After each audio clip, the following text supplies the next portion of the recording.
ಜೊತೆಲಿ ನ್ಯೂಸ್ಗೆ ಸ್ವಾಗತ. ನಾನು ಅಕ್ಷಯ.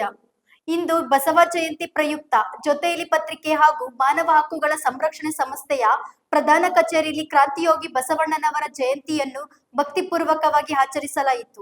ಇದೇ ವೇಳೆ ರಾಜ್ಯಾಧ್ಯಕ್ಷರು ಹಾಗೂ ಜೊತೆಲಿ ಪತ್ರಿಕೆಯ ಸಂಪಾದಕರಾದ ಸುರೇಶ್ ಕೆಎನ್ಸಿ ರವರು ನಾಡಿನ ಜನತೆಗೆ ಬಸವಣ್ಣನವರ ಜಯಂತಿಯ ಶುಭಾಶಯಗಳನ್ನು ತಿಳಿಸುವುದರ ಮೂಲಕ ಬಸವಣ್ಣನವರ ಭಾವಚಿತ್ರಕ್ಕೆ ಪುಷ್ಪ ನಮನ ಸಲ್ಲಿಸಿ ಗೌರವ ಅರ್ಪಿಸಿದರು ಹಾಗೂ ಮಾನವ ಕುಲಕ್ಕೆ ಪೂರಕವಾಗಿರುವ ಬಸವಣ್ಣನವರ ವಚನಗಳನ್ನು ಸ್ಮರಿಸಲಾಯಿತು. ಈ ಸಂದರ್ಭದಲ್ಲಿ ಪತ್ರಿಕೆಯ ಉಪ ಸಂಪಾದಕರಾದ ಈಶ್ವರ್, ಶ್ರೀನಿವಾಸ್ ಮತ್ತು ಕಚೇರಿ ಸಿಬ್ಬಂದಿಗಳು ಉಪಸ್ಥಿತರಿದ್ದರು.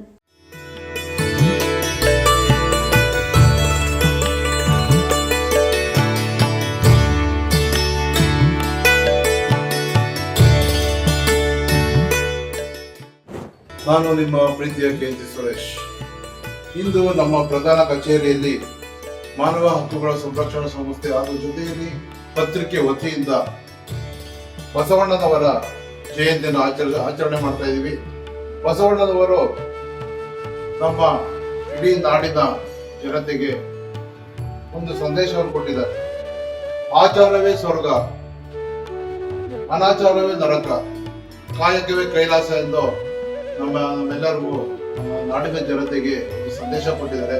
ಹಾಗಾಗಿ ನಾವು ಮಾನವ ಹಕ್ಕುಗಳ ಸಂರಕ್ಷಣಾ ಸಂಸ್ಥೆ ವತಿಯಿಂದ ನಾಡಿನ ಜನತೆಗೆ ಬಸವಣ್ಣ ಜಯಂತಿ ಹಬ್ಬ ಅಂತ ಅನ್ಕೋಣ, ಬಸವಣ್ಣ ಜಯಂತಿಯ ಶುಭಾಶಯಗಳು ಅಂತ ಎಲ್ಲರಿಗೂ ಶುಭಾಶಯ ಕೊಡ್ತಾ ಇದ್ದೀವಿ.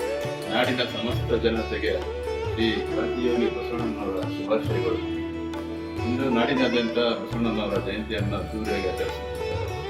ಯಾಕೆಂದರೆ ಬಸವಣ್ಣನವರ ಸಾಧನೆ, ಅವರು ಹೇಳಿದ್ದಂಥ ವಾಕ್ಯಗಳು, ವಚನಗಳು ಇಂದು ನಮ್ಮ ಜೀವನಕ್ಕೆ ಅಳವಡಿಕೆ ಆಗಬೇಕಾಗಿತ್ತು.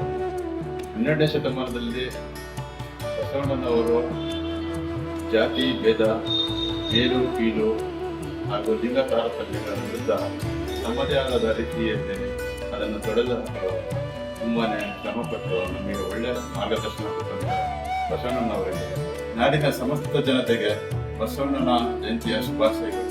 ಕ್ರಾಂತಿಯೋಗಿ ಬಸವಣ್ಣನವರಿಗೆ ಜೈ! ಕ್ರಾಂತಿಯೋಗಿ ಬಸವಣ್ಣನವರಿಗೆ ಜೈ! ಕ್ರಾಂತಿಯೋಗಿ ಬಸವಣ್ಣನವರಿಗೆ ಜೈ!